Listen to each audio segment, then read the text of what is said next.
Welcome to Saudi. என்னடா திடீர்னு Saudi சொல்கிறேன்னு பார்க்குறீங்களா?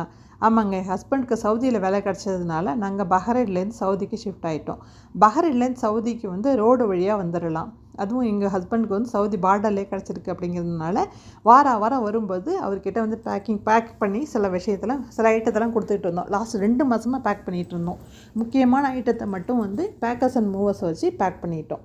அங்கேருந்து கொண்டு சவுதியில் ஒரு ஸ்டோரேஜ் யூனிட்டில் போட்டுட்டு அதுக்கப்புறம் ஹோட்டலில் தங்கிட்டு நாங்கள் வீடு தேடிட்டுருக்கோம். அதாவது இந்த இடம் புதுசு, இங்கே இருக்கிறவங்க யாரையும் தெரியாது.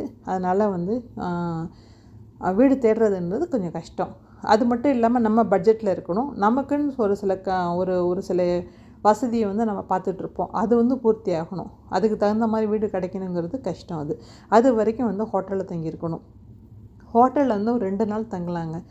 பட் ஒரு வாரம் 10 நாள் தங்கினா அந்த சாப்பாடு எல்லாமே மூஞ்சில் அடித்த மாதிரி இருக்கும்.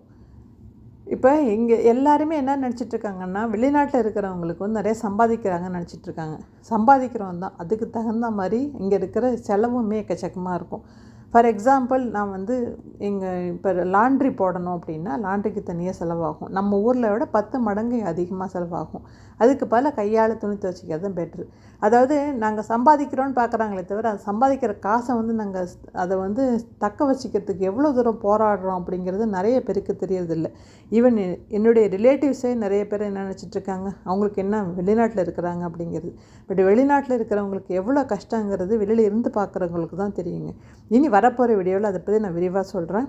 தேங்க்ஸ் ஃபார் வாட்சிங்.